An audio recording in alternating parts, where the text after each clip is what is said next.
Começar o 12º capítulo, amai vossos inimigos. Pagar o mal com o bem.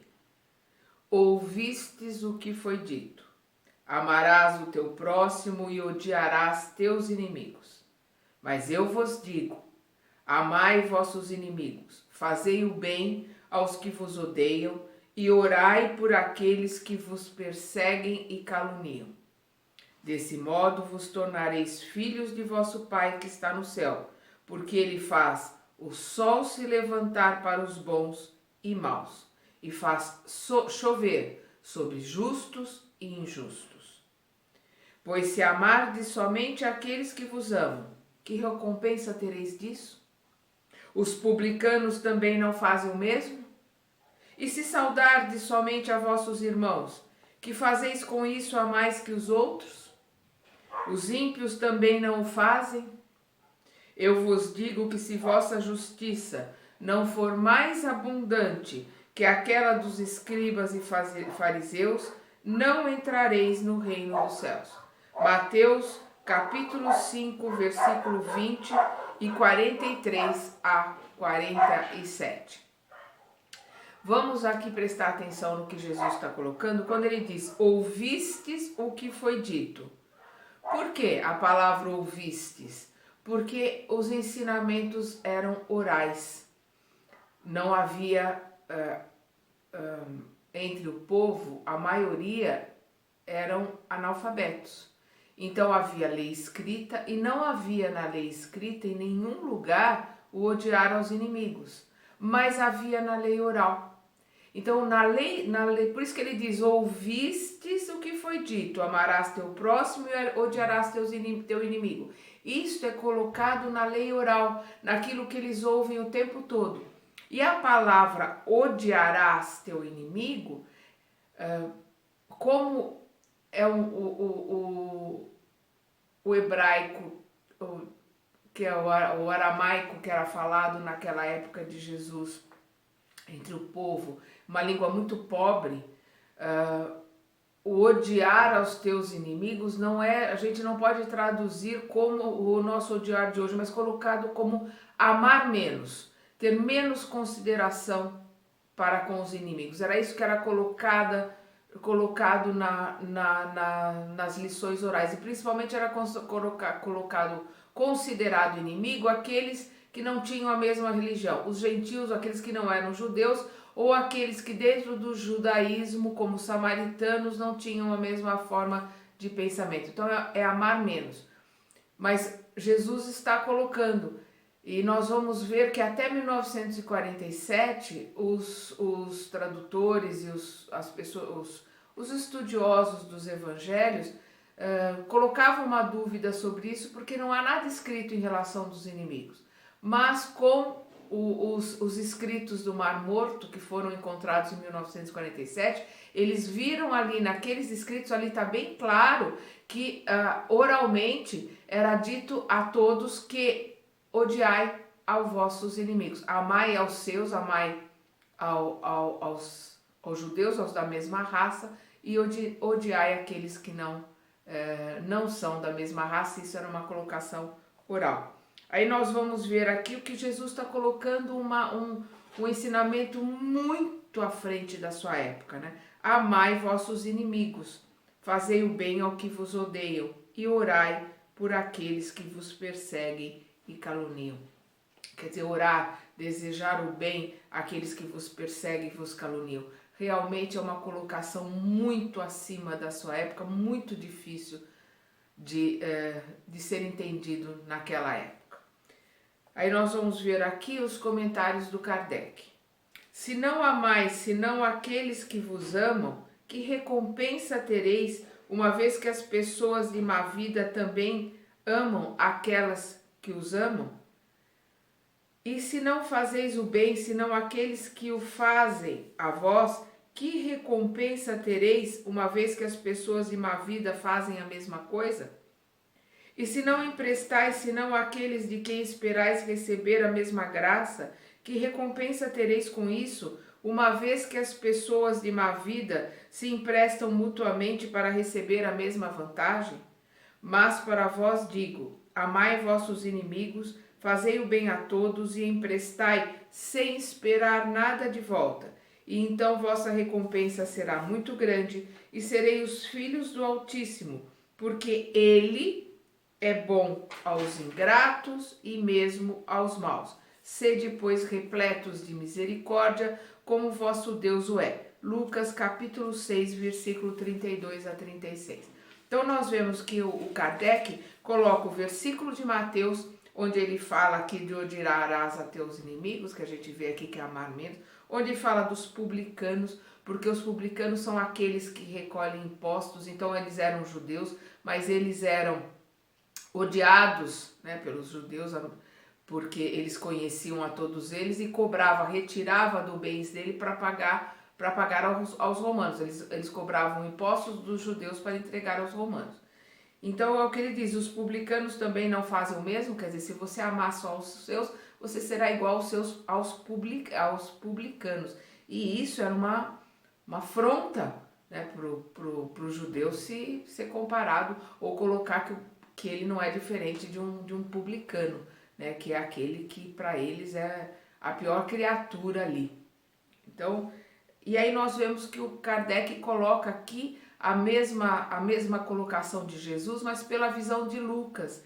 Vamos lembrar que Lucas não foi discípulo de Jesus, Lucas era um médico, ele foi discípulo de Paulo e a pedido de Paulo ele escreveu o Evangelho, né?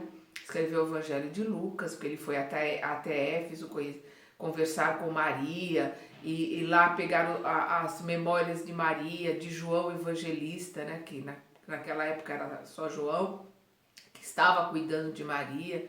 Então nós vamos ver que ele pega aqui a colocação de Lucas para a gente ter um outro ângulo desta mesma fala de Jesus, porque ele diz aqui, emprestai sem esperar nada de volta, né? Então vossa recompensa será muito grande e serei filhos do Altíssimo, porque ele é bom aos ingratos e mesmo aos maus. Então, não cobrais juros, né? Emprestai sem esperar nada de volta. Então a gente vê como é profunda e revolucionária as colocações de Jesus. Agora sim, no item 3, vamos ver, né, a colocação de Kardec. Se o amor ao próximo é o princípio da caridade, amar a seus inimigos é sua aplicação sublime, pois essa virtude é uma das maiores vitórias sobre o egoísmo e o orgulho.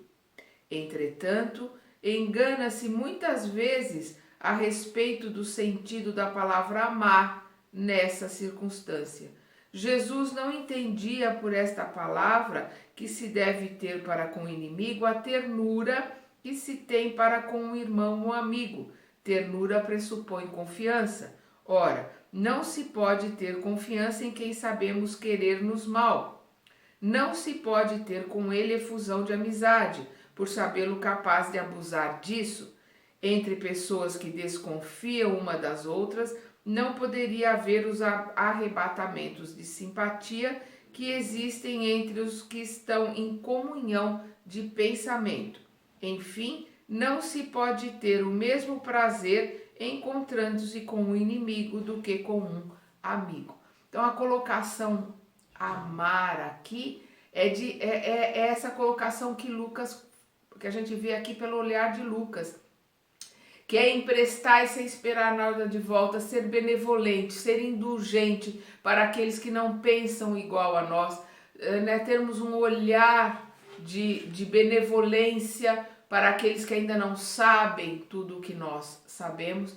Então, da mesma forma que odiar era no sentido de amar menos, não é o sentido de odiar que nós temos hoje, nós vamos ver que aqui a colocação do amar também é de ter benevolência, de ser indulgente para com os inimigos, não ser tolo a ponto de ser enganado, né, várias vezes pela mesma pessoa. Você sabe que ela vai te enganar, seja indulgente, seja benevolente, tenha pena, orai por ela, mas não vá mais confiar nela, porque ela vai te enganar de novo, a não ser que você tenha certeza de que ela se modificou. né? Vamos lembrar lá Ananias com aquele medo todo em relação de ajudar Paulo, e Jesus estava colocando para ele que Paulo havia se modificado, aí ele foi e viu que realmente ele era outro homem, né? Por isso que ele o ajuda. Esse sentimento, inclusive, resulta de uma lei física, a de assimilação e rejeição dos fluidos. Então, nós vamos ver, né, que o Kardec faz um capítulo sobre os fluidos na Gênese, e é muito interessante, é interessante que se leia, porque é o que ele diz aqui, que é o sentimento de repulsão que que nós sentimos por aqueles que têm uma energia completamente contrária à nossa. Então a questão do fluido, ele tem atração para os iguais e repulsão para os diferentes. Isso não quer dizer que o diferente seja mal, ele pode ser bom e eu vou ter uma repulsão muito grande a ele porque eu sou mal. Essa que é a questão. Quando a gente vai ver essa atração e repulsão dos fluidos, como o Kardec coloca, é por assimilação, por similaridade.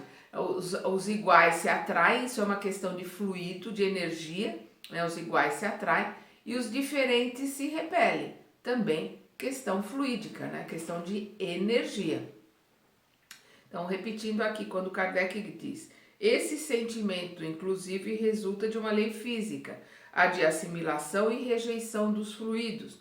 O pensamento malévolo emite uma corrente fluídica que provoca uma impressão.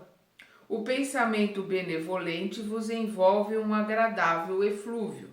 Daí a diferença das sensações que se experimenta com a aproximação de um amigo e de um inimigo. Amar a seus inimigos não pode significar, pois, que não se deve fazer nenhuma diferença entre eles e os amigos.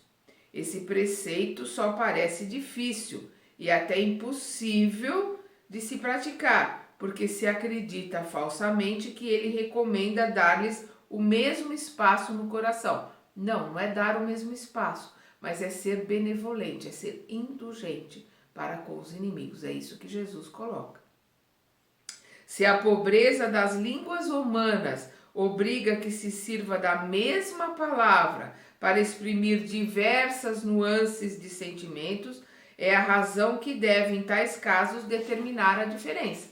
Então, na época, não havia uma palavra na língua que era falada ali entre os judeus, né, pobres, pescadores, incultos, né? Então a palavra é a mesma, nós com a razão temos que diferenciar as nuances daquilo que está sendo colocado.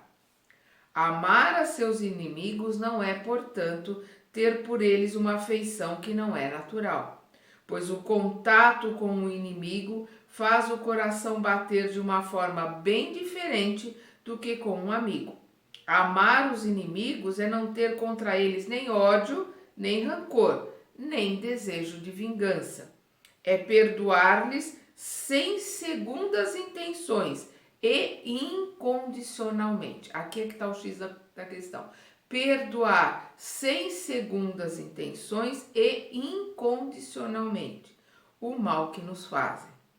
É não opor nenhum obstáculo à reconciliação. Que aí também muitas pessoas perdoam da boca para fora e opõem, colocam 1 milhão de obstáculos à reconciliação, quando a pessoa pede desculpas, quando a pessoa se modificou, quando a pessoa quer se reconciliar. Né? Coloca 1 milhão de obstáculos porque não perdoou, é só da boca para fora. Né? Continua com a mesma raiva, com o mesmo ressentimento, ou seja, sentir de novo, ressentir. Né? É desejar-lhes o bem em lugar de desejar-lhes o mal. É se alegrar em vez de se afligir com o bem que lhes acontece. É estender-lhes mão segura em caso de necessidade. É abster-se em palavras e ações de tudo o que pode prejudicá-los. Enfim, é devolver-lhes sempre ao mal o bem, sem intenção de humilhá-los, Eu vou repetir.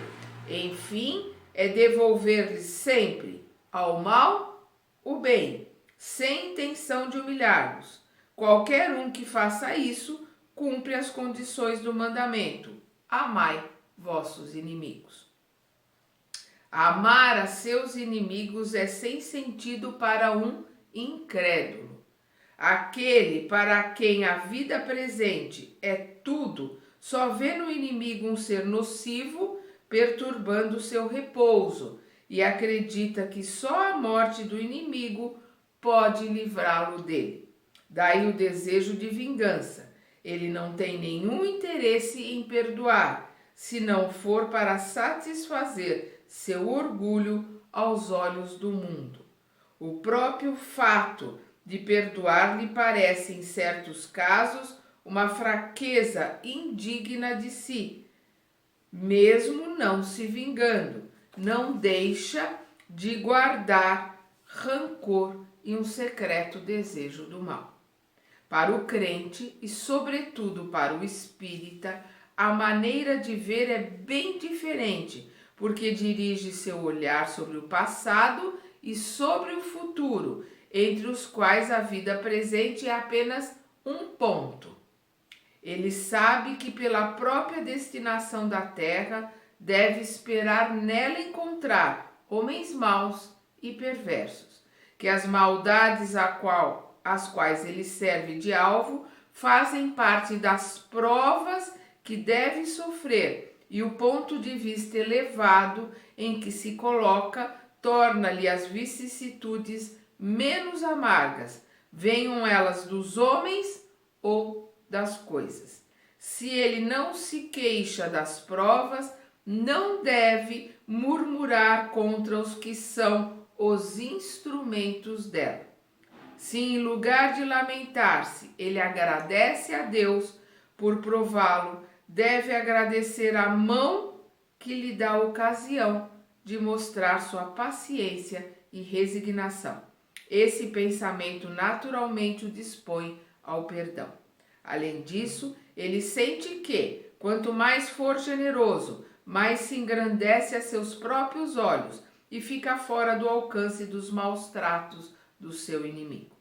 O homem que ocupa uma posição elevada no mundo não se acha ofendido pelos insultos daquele que vê como seu inferior. Assim ocorre aquele que se eleva no mundo moral acima da humanidade material. Compreende que o ódio e o rancor o aviltariam e rebaixariam. Ora, para ser superior a seu adversário é preciso ter a alma maior, mais nobre e mais generosa. Vamos lembrar o Chico quando ele dizia que a gente deve agradecer aos nossos irmãozinhos instigantes, porque eles nos fazem crescer. Perdão. Então, é esta visão que a alma superior tem dos irmãozinhos instigantes, daqueles que querem nos perturbar. Eles nos servem de prova para provarmos a nossa paciência, para provarmos o quanto crescemos, o quanto melhoramos, e nos ajudam a nos melhorar. Perdão. Então é esse olhar que nós temos que ter para com eles. Inimigos desencarnados. O espírita tem ainda outros motivos para ter indulgência com seus inimigos. Ele já sabe que a maldade não é o estado permanente dos homens, que ela se sustenta em uma imperfeição momentânea e que, assim como a criança se corrige de seus defeitos, o homem mau um dia reconhecerá seus erros e tornar-se-á bom. É esse olhar que a gente tem que ter para com os outros, com os diferentes, com os nossos irmãozinhos instigantes encarnados e desencarnados, porque todos nós caminharemos para o bem, para a luz. Então nós temos que olhar para o ser de luz que existe ali, mesmo que ele vai demorar séculos para aparecer. Nós temos que olhar para o irmão que está ali e não para aquele ser temporal que naquele momento está fazendo coisas ruins, porque ele vai mudar, ele vai se transformar. E se nós nos transformamos com a ajuda dos seres superiores que nos auxiliam, nós também temos que ter um olhar benevolente e, se possível, ajudar aqueles que ainda não compreenderam bem, no mínimo com as nossas orações. Sabe que a morte não o liberta senão da presença material de seu inimigo, mas que este pode persegui-lo por seu ódio, mesmo depois de ter deixado a terra. Assim, falha a vingança em seu objetivo e produz, ao contrário, uma irritação maior que pode perdurar de uma existência a outra. Cabe ao Espiritismo provar pela experiência e a lei que rege as relações do mundo visível e do mundo invisível que a expressão apagar o ódio com o sangue é radicalmente falsa, porque a morte não vai apagar o ódio. Ela vai fazer com que aquele que te odeia, pura e simplesmente livre do corpo, passe a ser um obsessor, passe a ficar ao seu lado com o mesmo ódio que tinha aqui, quando desencarnou.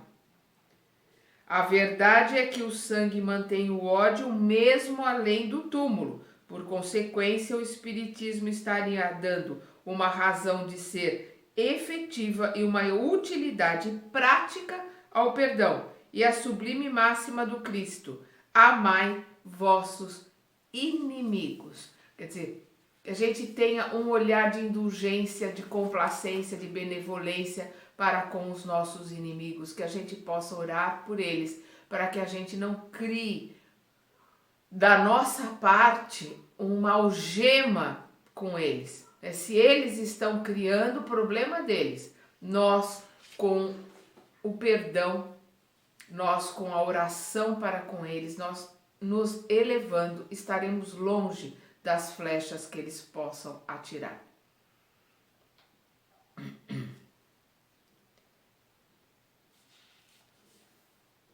Não há coração tão perverso que não seja tocado por bons procedimentos, mesmo inconscientemente. Através das boas ações, elimina-se, pelo menos, qualquer pretexto para represálias.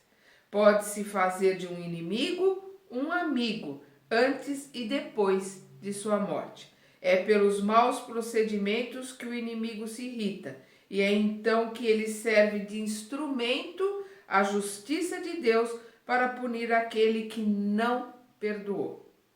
Pode-se, pois, ter inimigos entre os encarnados e entre os desencarnados. Os inimigos do mundo invisível manifestam sua maldade através das obsessões e das subjugações, das quais tantas pessoas são alvo e que são uma variedade das provas da vida.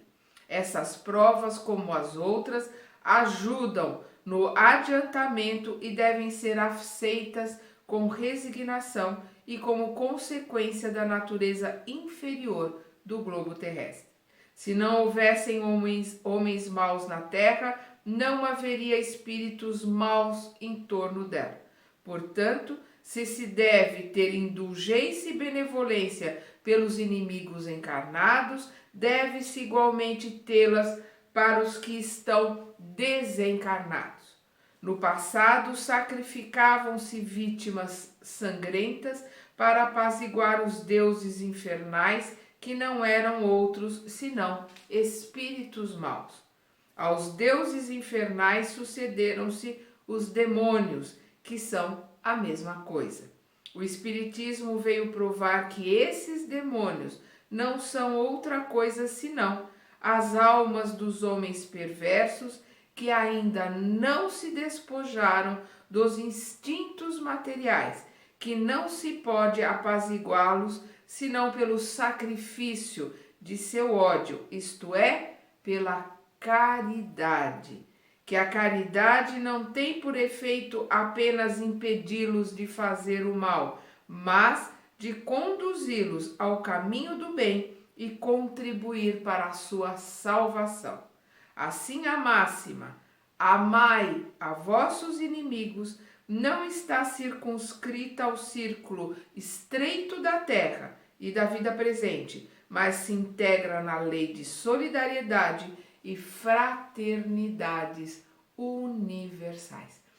Não é à toa que Emmanuel tem em torno de 22 comentários acerca dessa passagem de Jesus de amai aos vossos inimigos. Nos livros do Evangelho comentado por Emmanuel, que é Caminho da Vida, Fonte Viva,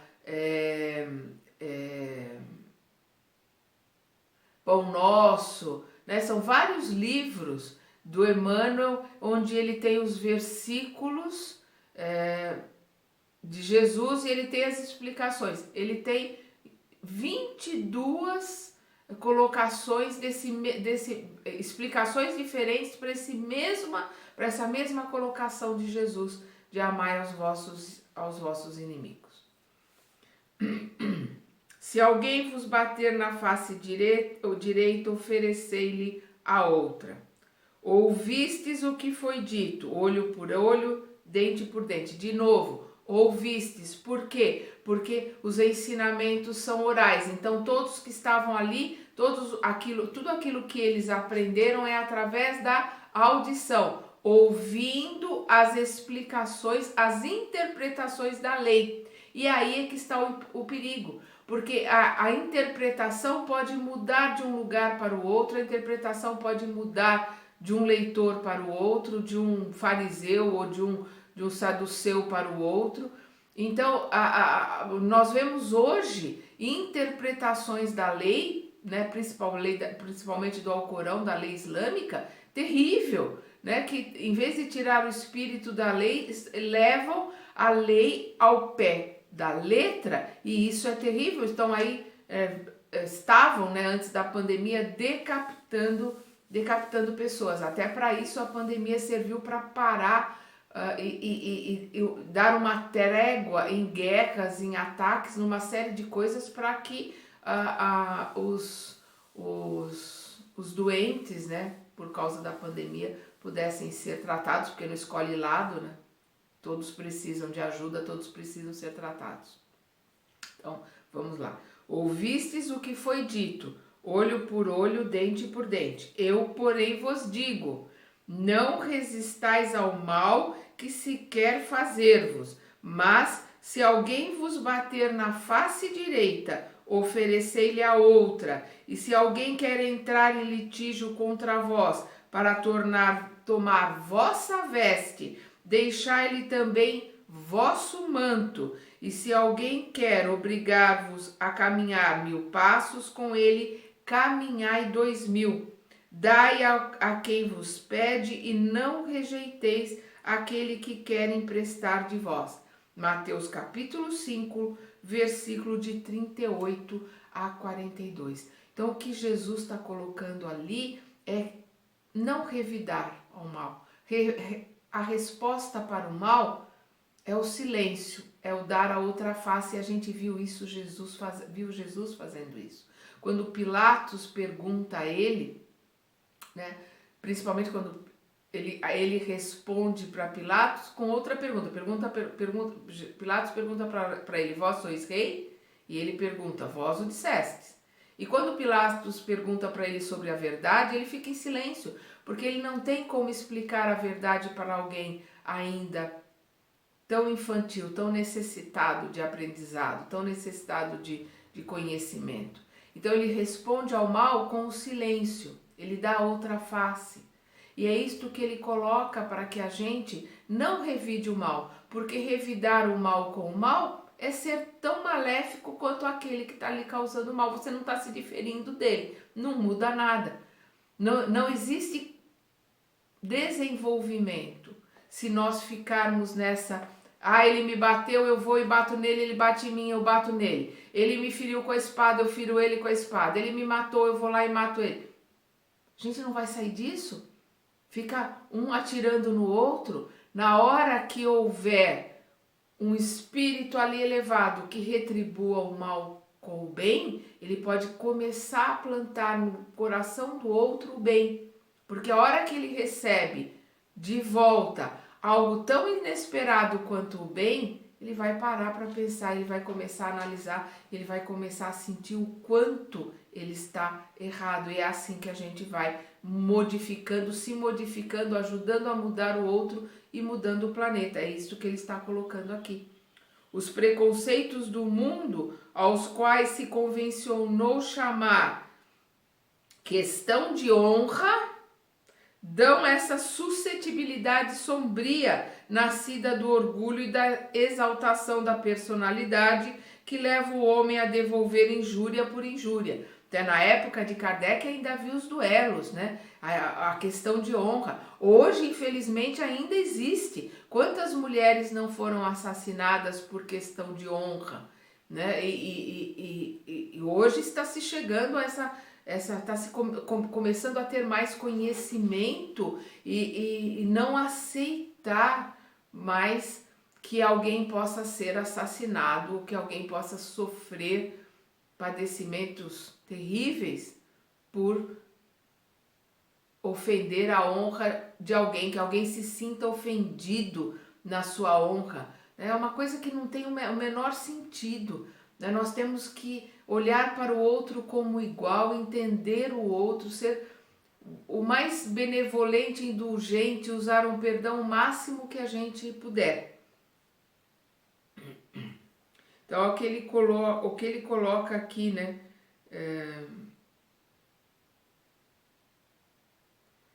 Isso parece justiça, quando ele diz aqui, né? Quando ele diz os que levam o homem a devolver injúria por injúria, ferida por ferida. Isso parece justiça para aquele cujo sentido moral não se eleva acima das paixões terrestres, né? Aquele que está perto da animalidade. É por isso que a lei mosaica dizia olho por olho e dente por dente, lei em harmonia com o tempo em que vivia Moisés. O Cristo veio e disse: devolvei ao mal o bem. Disse mais: não resistais ao mal que se quer fazer-vos. Se alguém vos bater na face direita, oferecei-lhe a outra.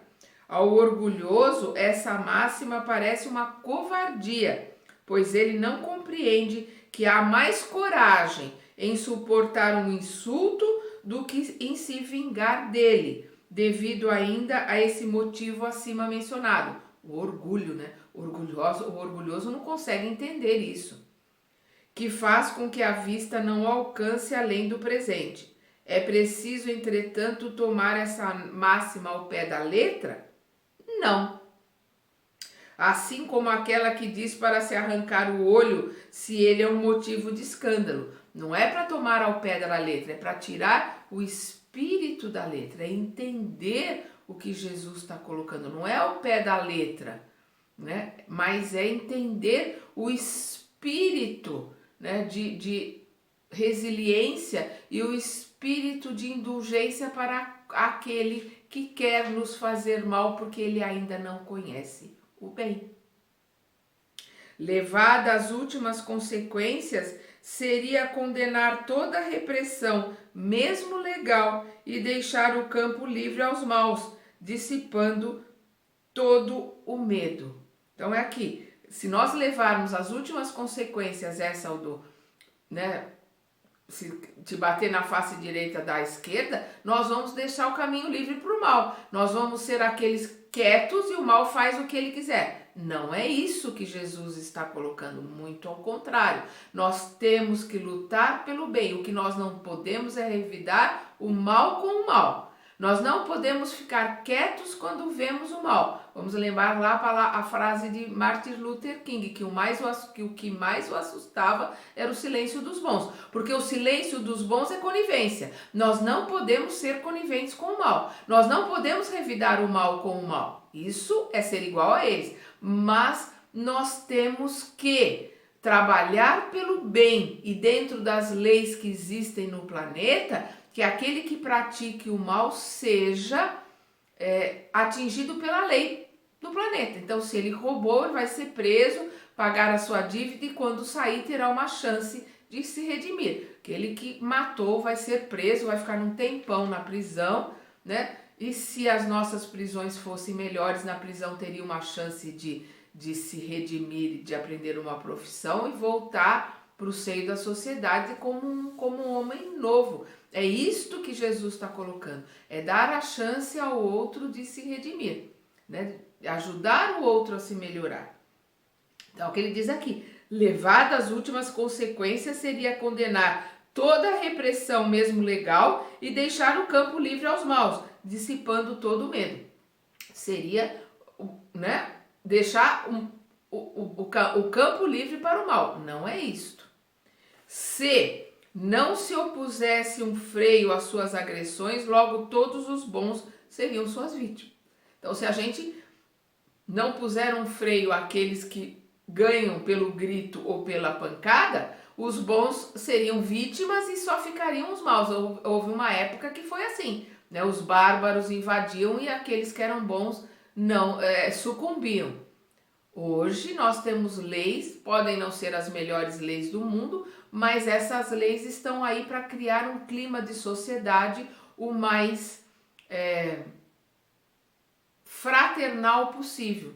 E a gente tem que participar pelo bem, sem ódio, sem vingança. Então, aquele fulano vai ser preso, eu não vou dirigir para ele o meu ódio nem a minha vingança. Que se cumpra a lei, que eles cumpram o seu tempo, que a lei determina para que ele se redima perante os homens.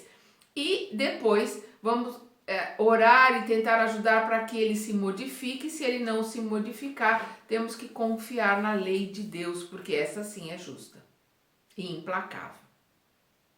O próprio instinto de conservação, que é uma lei da natureza, diz que não é preciso estender benevolentemente o pescoço ao assassino. Por essas palavras, portanto, Jesus não proibiu a defesa, mas condenou a vingança. Essa que é a questão que Jesus coloca. Não é que a gente se defenda, nem é que a gente clame pela justiça, nem que a gente lute pela justiça. Não, a gente tem que lutar pela justiça, clamar pela justiça. O que a gente não pode é ter ódio e muito menos querer se vingar. Ah, então agora que prender eu vou me vingar, vai ser torturado. Isso nunca, jamais. Aquele que cometeu o erro vai pagar pelo seu erro. Mas nós não podemos ter para com ele ódio, muito menos vingança. Dizer que se ofereça uma face quando a outra foi ferida é dizer de uma outra forma que não é preciso devolver o mal pelo mal. Que o homem deve aceitar com humildade tudo que pode rebaixar seu orgulho, que é mais glorioso para ele ser ferido que ferir, suportar pacientemente uma injustiça que cometer ele próprio outra injustiça, que é melhor ser enganado que enganar, ser arruinado que arruinar os outros. É também ao mesmo tempo a condenação do duelo, que não é outra coisa senão uma manifestação do orgulho.